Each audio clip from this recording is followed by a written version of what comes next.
All right, we have got a fantastic matchup between Dustin Poirier and Justin Gaethje. Both of these guys were at the top of the lightweight division when this fight took place. These guys were both trying to get to that point where they could get that title fight. And man, did they have an absolute war that they both put on.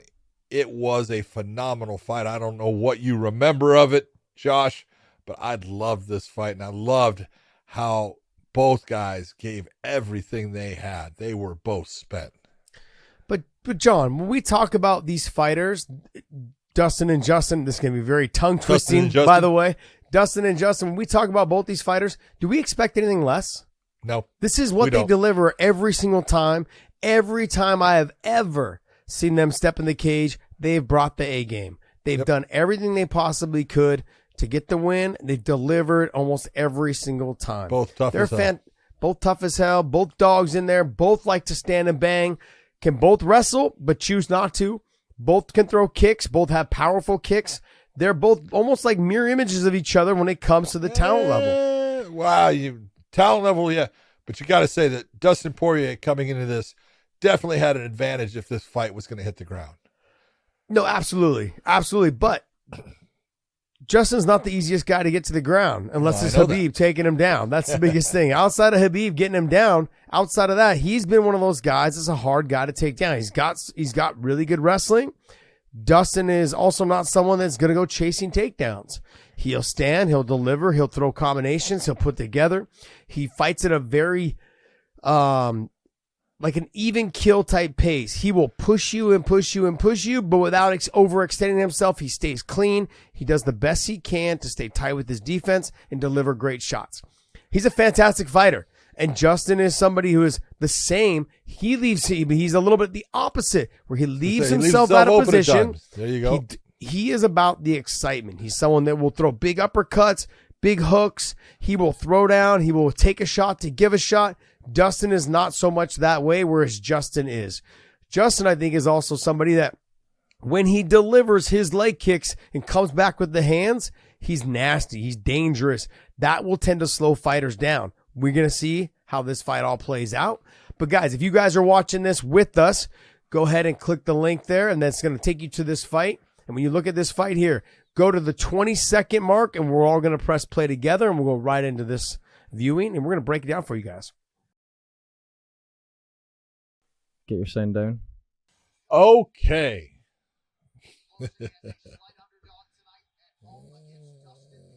You guys want to take it back? Nope. Nah. There we go. Touch of the gloves. They're out in the center of the cage.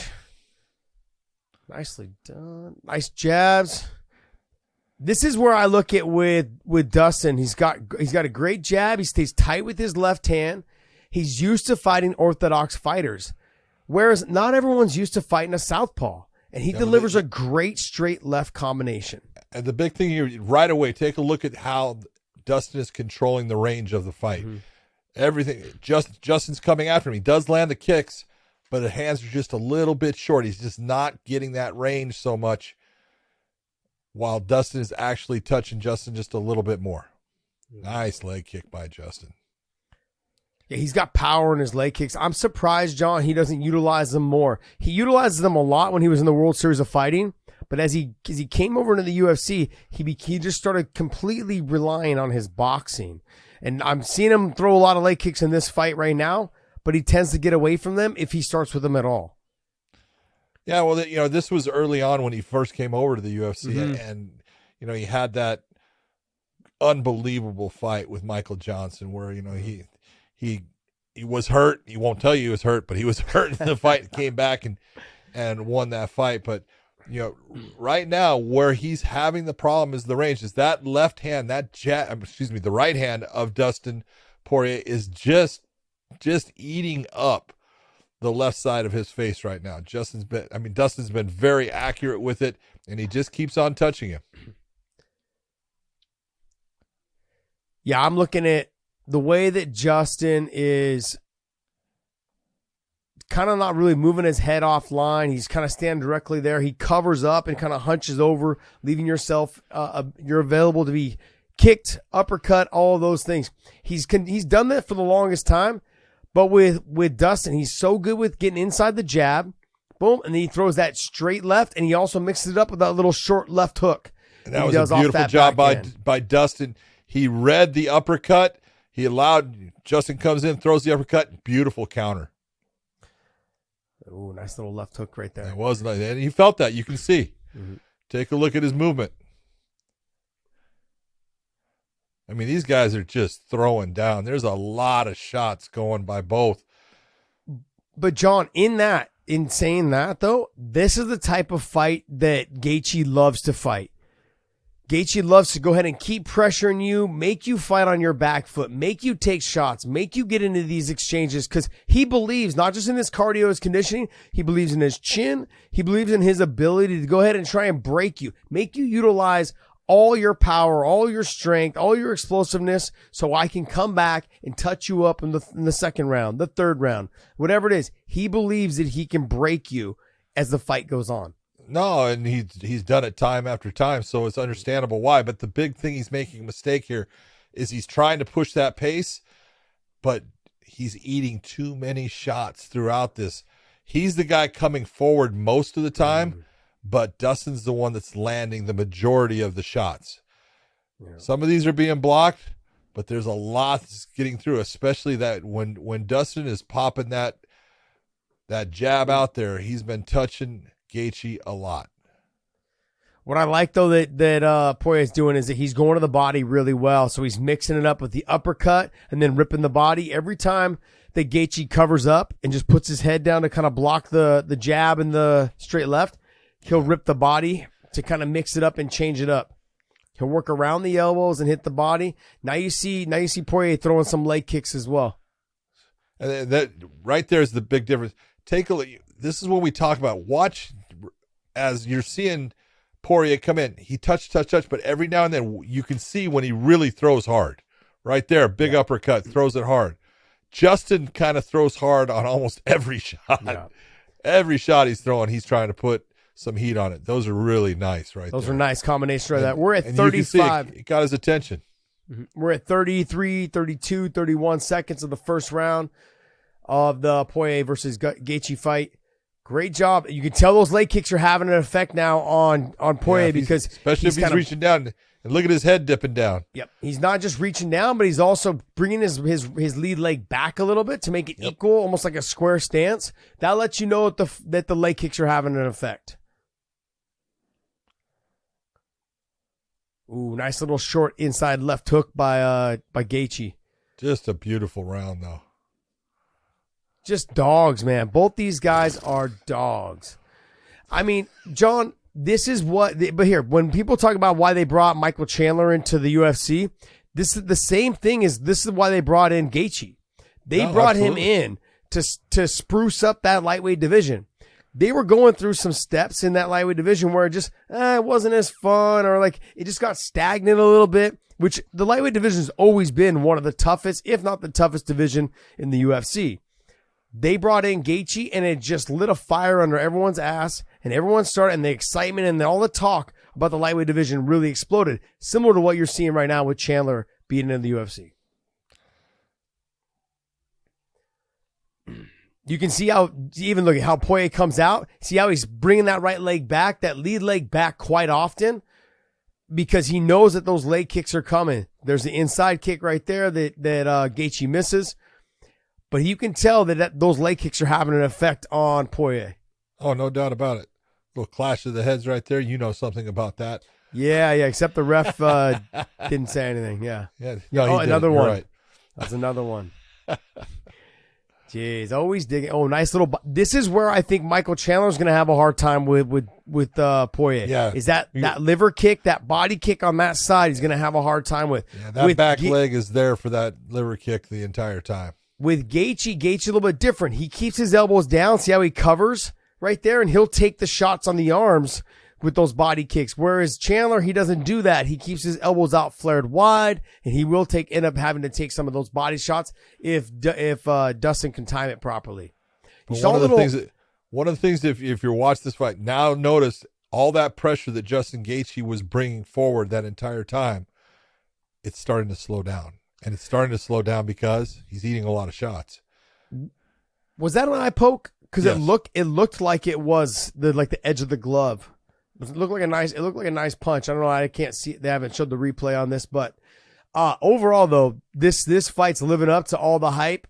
But see, it looks like I don't know. Let's see here. See, beautiful He jab. steps in. Oh yeah, definitely an eye yeah. poke. Sorry. Yeah. Dun, dun, Yeah, dun. you don't punch with your fingers out there.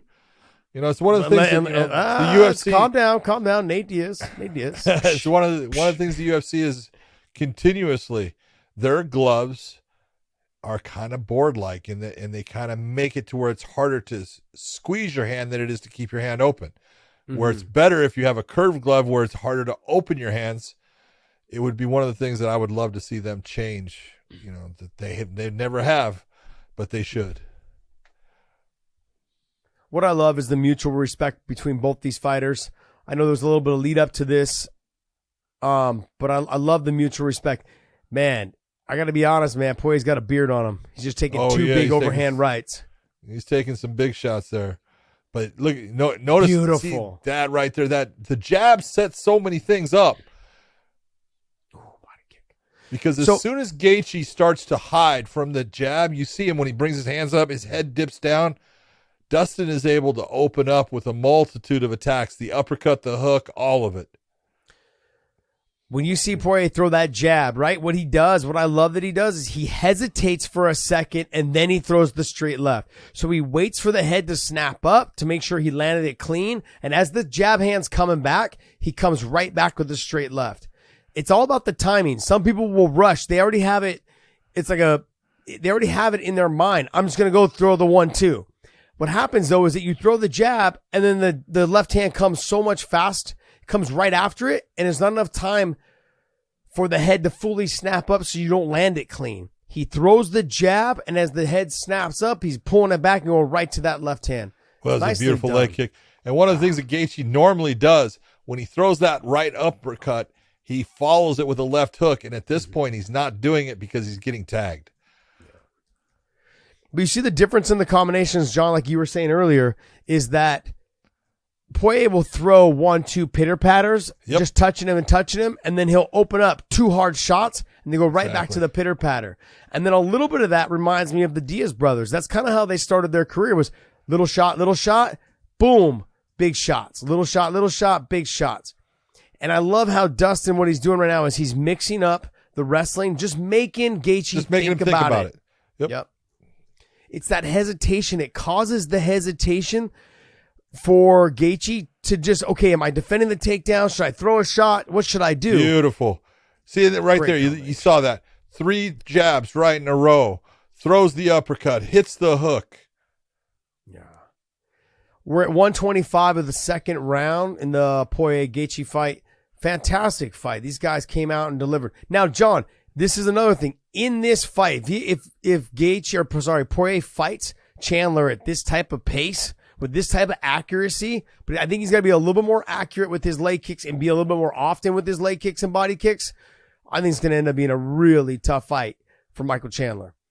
No, look, for my entire thought process, that jab is not everyone in MMA uses the jab effectively, and Dustin Poirier has done it for a long time. That's how he, you can look at the kick, the low calf kick with Conor, but it was the jab that ate him up. He kept on popping his head back with it because he doesn't try to make it to where it's going to be something that puts you on your butt. He just wants it to affect you so he can land his other strikes. And it's a great example of it right here. And dude, Justin Gaethje is just a dog. He just keeps coming forward. He is so tough. He keeps trying to wrestle because the kicks are there. He also understands just keep mixing it up, make Gaethje use some energy. Gaethje, like you said, is throwing everything with all the heat he has. Yep. Whereas Poirier is really just touch, now hard shots. I love the guy.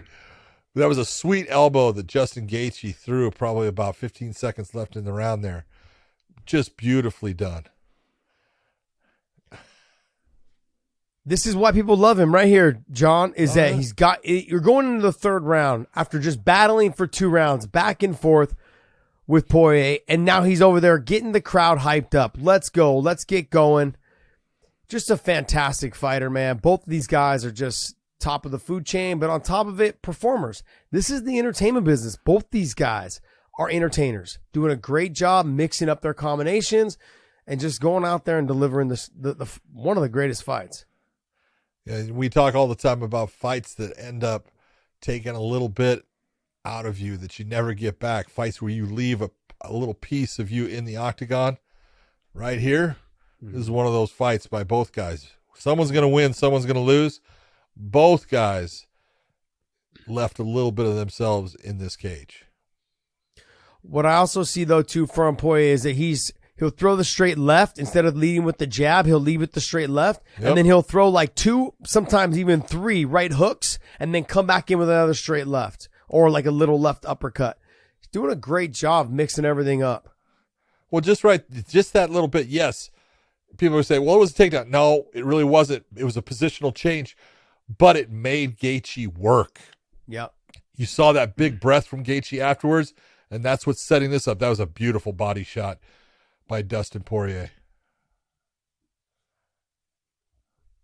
Those leg kicks, man, by Gaethje are just nasty.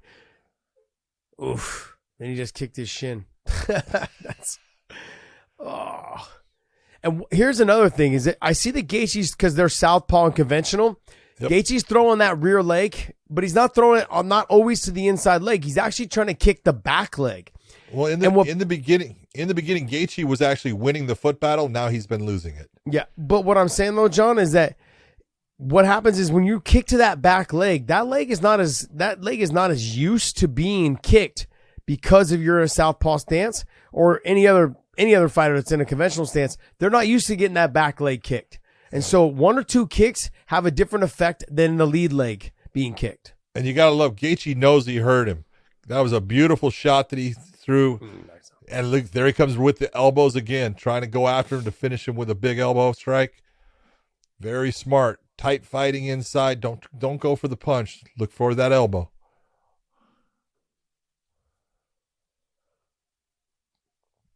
What do you think separates these two guys when it comes to their level of competitiveness? Like, both of them are dogs. Both of them dig deep. But what makes one fighter a little bit better than the other? You know, on any given night, that was a beautiful knee right there. On any given night, either guy can win. Again, I always look and say, who has the better tools overall to win the fight? And even though Poirier has looked for that takedown and hasn't gotten it, he does have the skill set to be superior on the ground if he can get Justin Gaethje there and keep him there. He just hasn't been able to. So I always look at, both these guys are phenomenal fighters. Both of these guys are tough as hell. But Gaethje has been burning energy trying to throw knockout shots. Overall, Poirier has been trying to touch, and then throw a big power shot. And it's paid dividends for him because I don't think he's as tired as Justin, but that was a beautiful right hand. Gaethje's just crazy.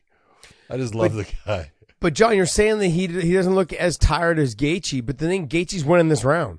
He is winning this round. And he's landed the harder, cleaner shots. He's got a little bit. No doubt about it. He's got some big punches and combinations in there. He's landing the harder leg kicks.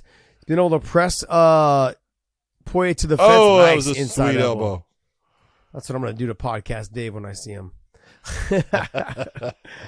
Oh, this is a great fight, John. We're in 52, 51, 50 seconds of the third round. If you guys want to try to catch up or if you're off track a little bit. You look at how he set that up. Body shot, uppercut inside, pull the arm away. There, he just did it again. There's that jab. Oh, Justin's in trouble. That hurt. But see, those jabs, all they do is they don't have to be hard. It just has to get you to snap your head back so you're looking up at the lights, and as you're putting pressure on him, he's having to fight, moving backwards and feeling uncomfortable.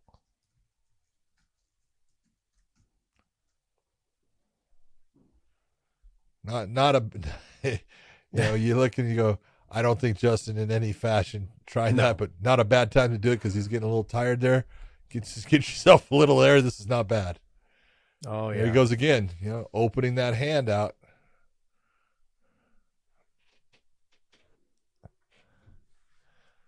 You can see the difference. Dustin throwing the jab, hands closed. Justin throwing it out, hand opens up. Yeah. It's got a little bit of a cut there. I mean, like, John, what's going through your mind right now with Herb? If you're in Herb's position, are you like, hey, that's 2 eye pokes now? Are we thinking about taking a point? Especially look, if you're Herb and you're being smart, that's exactly it. And he's right, because you saw how it happened the first time. Mm-hmm. You gave him the warning. He ends up doing it again. You gotta, it doesn't matter if Justin likes it or not. He absolutely did the right thing by taking the point there. Is Justin gaining an advantage by poking Dustin in the eye, causing him to have possible blurred vision or anything like that? Yeah, he's gaining an advantage, and it's your job to try to even this out. And he did it off of, I'm not saying he did it intentionally, but your job is to keep your hand closed. Yeah. You know that. It wasn't done a second time. I'm taking the points. I blame the UFC and their gloves. See, there you go. I'm not blaming either fighter. I'm blaming the UFC and their gloves. That's no, it. I get it. I understand. And sometimes just a habit, because when you're sparring, this is how this habit develops, you guys, is when you're in sparring and training, you're wearing 16-ounce gloves. So what happens is you open your glove to paw it down or to parry it down. And you're not worried about poking someone in the eye. But when you get into a real fight, when you got the little gloves on, it comes down to, like, this is how you normally parry. I try to parry the punch and counter back. You don't always make a fist. Some of the best combinations are thrown with the relaxed hand. Your hand's kind of semi-open as you throw it, and you close it right before you land. That's how those combinations are normally thrown. Return the favor. Dustin with the eye poke back. And, hey, eye for an eye, buddy.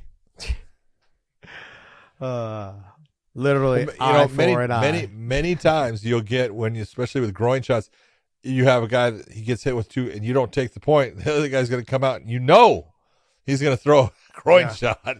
Yeah. It's just, well, you didn't take points from him. Okay, I get mine. We're here at 4:45 of the 4th round. Ooh, hit him with a big shot. He's hurt. In a lot of trouble right now. Oh yeah. And that 3rd round, that was Justin Gaethje's round. He won that round. Oh, you can see he's on the stanky leg right now. Yeah. You got that Zab judo legs on those skates. Oh, he is big hurt shots. bad. He's done. What a finish. What a finish by Dustin Poirier. And that was coming off of a round that I thought the 3rd round, Justin Gaethje won that round. Obviously, he didn't get it based upon the point deduction.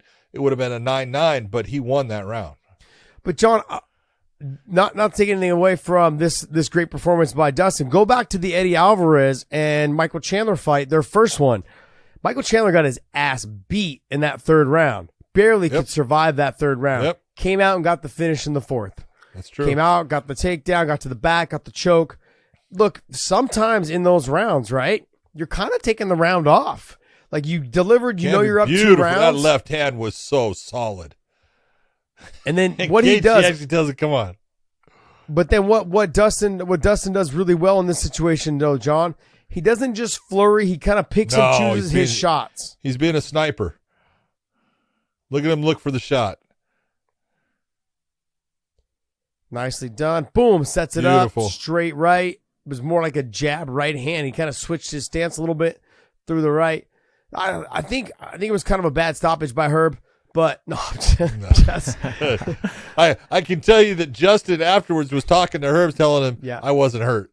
Yeah, but he was also trying to get Herb's leg on the single leg on the takedown. Normally when you're trying to take down somebody in the cage and it's got a full length pant on the leg, it's a clue.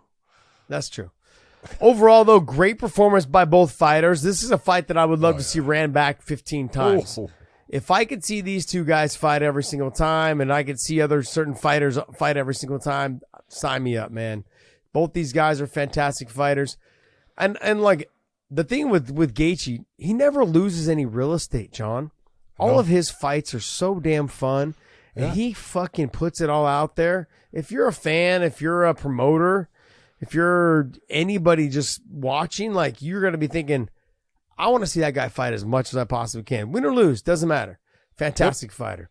Absolutely. Well, hey, guys, we want to thank you guys for joining us with this. What is this? What are we calling this, Dave? This is like a watch along. Yeah, watch along. The watch along. Next time we have to bring some popcorn and shit and just start, we'll do it like this. We'll call it a watch party. quite a watch party. A fantastic fight by both fighters. And John, what's your final thoughts on this?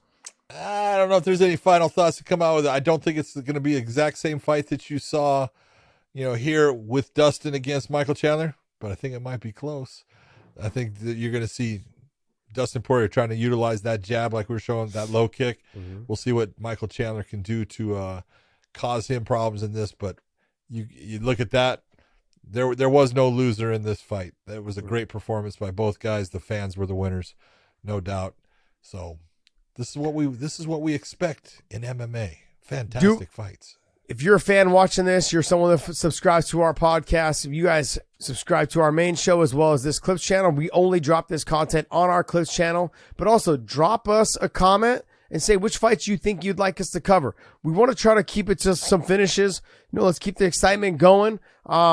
Short, great. Long, great. Doesn't matter. We just want to make sure that they're exciting fights that we can get people to tune into. So leave your comment down below on which fights you think might be best that we could break down for you guys and just talk about. And hopefully you guys enjoyed this. John, take us away. Everyone out there, hope you enjoyed this fight as much as we did just in recapping it. Go out there, be good to someone, and we will see you.